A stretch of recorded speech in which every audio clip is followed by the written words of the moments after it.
और अब टोंक से बड़ी खबर, जहां पर नगर परिषद की बड़ी कार्रवाई हुई है। 50 किलो प्रतिबंधित प्लास्टिक को जब्त किया गया है। आयुक्त धर्मपाल चौधरी के निर्देश पर यह कार्रवाई की जाती है। बाजार में चलाया विशेष अभियान।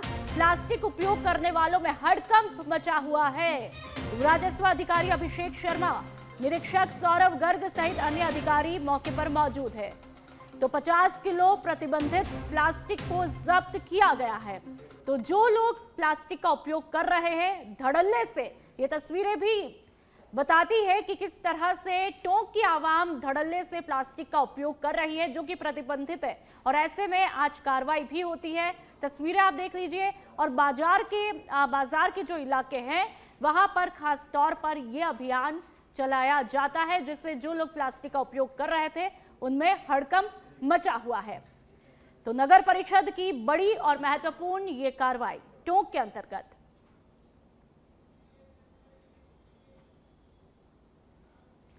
और चलिए बात बीकानेर के छतरगढ़ की। एक माह पूर्व मिले बम का हुआ निस्तारण। पुलिस ने सुरक्षित रखा था बम। सेना की टीम ने पहुंचकर निस्तारण किया। छतरगढ़ पुलिस ने पूरा क्षेत्र को खाली भी करवाया, पूरे के पूरे इलाके को खाली करवाया है। सेना ने विस्फोट वाले स्थल से भी अवशेष हटवाए हैं। पूरे इलाके को सुरक्षित घोषित किया गया। ग्रामीणों ने अब जाकर के राहत की सांस ली है। तो ये बीकानेर का छतरगढ़ का इलाका, जहां पर तकरीबन 1 महीने पहले जो बम मिला उसका आखिरकार अब जाकर के निस्तारण किया जाता है। और आप सोचिए, ये 1 महीने का जो वक्त रहा होगा वहां के लोगों को कितना बेचैन कर देने वाला रहा होगा। और अब जाकर के आखिरकार निस्तारण किया जाता है। ऐसे में अब जो वहां पर लोग रहते हैं उन्होंने राहत की सांस ली है। पुलिस ने 1 महीने तक इस बम को सुरक्षित ही रखा था और पूरे इलाके को खाली करवा दिया था। तस्वीरें आप देख लीजिए। ये बीकानेर का छतरगढ़ वाला इलाका है, जहां पर 1 महीने पहले बम मिला था। और चलिए अब बांदीकुई की बात करेंगे, जहां पर चर्चित प्रिंस उर्फ टिल्लू हत्याकांड में पुलिस ने जांच तेज कर दी है। और मामले में एक नया एंगल भी देखने को मिला है। सूत्रों के मुताबिक साल 2020 में दिल्ली मुंबई एक्सप्रेसवे के सर्वे के दौरान रिकॉर्ड हुए सीसीटीवी फुटेज से पुलिस को अहम सुराग मिले हैं। और इसी फुटेज के आधार पर जांच को आगे भी बढ़ाया जा रहा है। बताया जा रहा है कि एक्सप्रेसवे के एक संदिग्ध जगह की पहचान हुई है। यहां जमीन के अंदर संभावित सबूतों की तलाश के लिए जीपीआर मशीन से स्कैनिंग भी करवाई जा रही है। पुलिस को उम्मीद है कि तकनीकी जांच के बाद मामले में बड़ा खुलासा भी हो सकता है। मौके पर बांदीकुई थाना प्रभारी जहीर अब्बास, एएसआई रामचरण जांच कार्रवाई में जुटी हुई है। पुलिस अधिकारियों का कहना है कि स्कैनिंग रिपोर्ट आने के बाद ही जांच का दायरा और बढ़ाया जाएगा। फिलहाल पूरे इलाके में हलचलें तेज है और वहां के लोगों की नजर इस महत्वपूर्ण जांच के नतीजे पर टिकी हुई है। तो टिल्लू हत्याकांड में जांच अब तेज हो रही है। बयाना उपखंड के खरैरी गांव में देर रात एक अज्ञात व्यक्ति द्वारा छप्परनुमा मकान में आग लगाने की घटना हुई, जिसमें 90 साल के होलीराम पुत्र फगुनिया गंभीर रूप से झुलस गए। आग तेजी से फैल गई, जिससे आसपास के लोग अफरा तफरी में आए। ग्रामीणों ने आग पर काबू पाया और घायल बुजुर्ग को तुरंत बयाना उप जिला अस्पताल में पहुंचाया। गंभीर हालत को देखते हुए वहां लोगों में चिंता का माहौल है। और चलिए बात झुंझुनू की करेंगे, जहां पर चिड़ावा के समीप देवरोड में आपसी विवाद ने हिंसक रूप लिया है, जहां पर लाठियों, सरियों और कुल्हाड़ियों से लैस लोगों ने एक घर में घुसकर जमकर मारपीट की है। घटना में 2 युवकों को गंभीर चोटें आई है और पूरी वारदात सीसीटीवी और मोबाइल वीडियो में कैद होकर सोशल मीडिया पर जमकर वायरल है।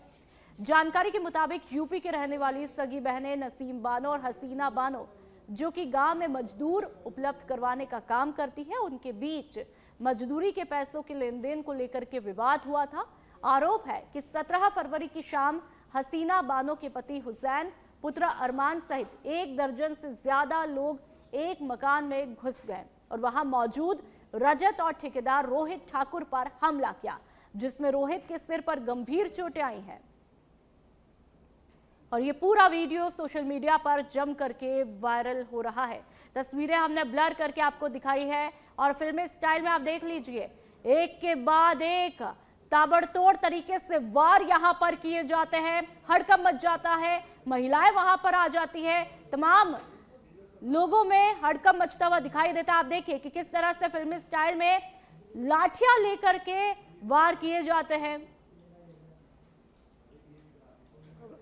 उत्तर प्रदेश के रहने वाले और यहाँ साहब मजदूरी करते हैं, बर्तन अर्तन का काम करते हैं, लोकेश का करते हैं और एक आधे हलवाई है उनका भी करते हैं। दूसरी पार्टी से हमारी लेबर के पीछे लड़ाई हुई, उनकी लेबर आई, हमने उनको फ़ोन करके उनकी लेबर भिजवा दी और जब मेरी लेबर गई तो उन्होंने ज़बरदस्ती रख लिया, ना मेरे पैसे दिए, आके यहाँ गुंडई करी, मारपीट करी। फिर उनके 20 आदमी आए साहब, 20 आदमी आके सौरभ के घर में आके पीट के गए। हाँ, थाने में जब हमने रिपोर्ट कराई तो हमारी कोई सुनाई नहीं हुई। दूसरे दिन जब हम गए तो भी नहीं सुनाई हुई। उसके बाद में जब फैसला हुआ तो मुझे रुपये की लेन देन हुई थी मेरी, तो रुपया भी नहीं दिया उन्होंने, ना मेरी साहब सुनाई हुई। ये चाहते हैं कि साहब उन लोगों के ऊपर कार्रवाई करी जाए, रुपया अथवा ना मिले मुझे, रुपये की कोई टेंशन, लेकिन साहब ऐसा नहीं होना चाहिए कि किसी के घर में आके मार के चले जाओ और उसकी सुनाई ना हो। एक लड़के के 10 टाँके आए हैं, एक लड़के के साथ पैर टूटा हुआ है कि हमारे इज्जत नहीं, दूसरे घर में मार के चले गए हो। हम लोग पैसों के पीछे 15-20 लोग थे आदमी, मार पीट की मेरे साथ, सिर फाड़ दिया, खोपड़ी टाँके आके आके साथ। पुलिस में क्या हुआ? पुलिस में कंप्लेन की, ना सुनाई हुई कुछ ना कुछ। पैसों के पीछे 15-20 लोग थे।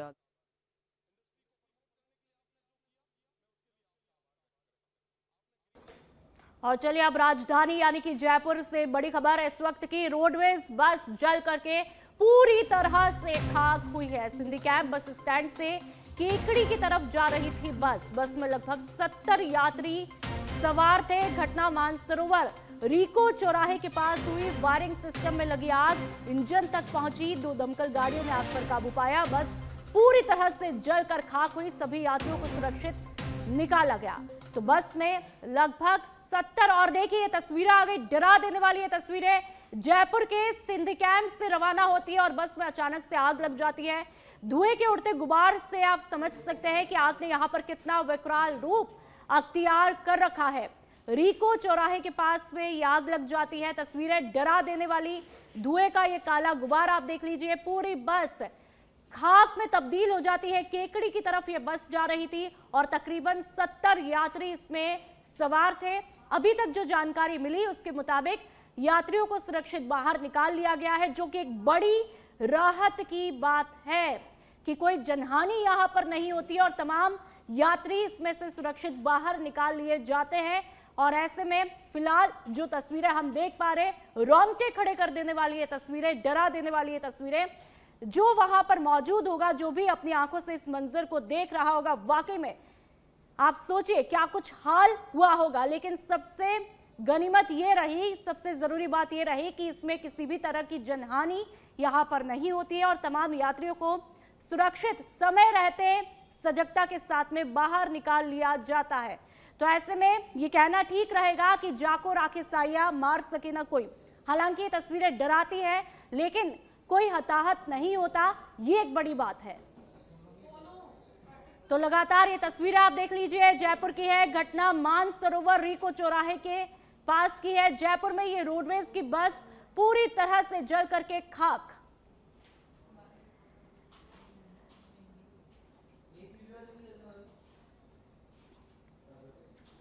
राजस्थान में पंचायत चुनावों की तारीख भले ही अभी तय नहीं हुई हो, लेकिन झुंझुनू में चुनावी तैयारियां पूरी कर ली गई है। जिले की सभी 14 पंचायत समितियों की अंतिम मतदाता सूची जारी की है और इस बार 14,16,000 से ज्यादा मतदाता गांवों की सरकार चुनेंगे। इनमें 7,37,779 पुरुष और 6,78,300 महिलाएं मतदाता है। 4 थर्ड जेंडर मतदाता भी है। प्रारूप मतदाता सूची की तुलना में जिले में 16,000 महिलाएं और 13,000 पुरुष मतदाता जोड़े हैं। ड्राफ्ट सूची के मुकाबले करीब 29,000 मतदाता बढ़े हैं, जिनमें महिलाओं की संख्या में खासा इजाफा हुआ है। तो आपको बता दें कि गांव की सरकार चुनने के लिए झुंझुनू में एडवांस लेवल पर तैयारियां शुरू हो चुकी है। महिलाओं की संख्या में इस बार बड़ा इजाफा वहां पर देखने को मिला है। पंचायत चुनाव की तमाम तैयारियां वहां पर पूरी कर ली गई है।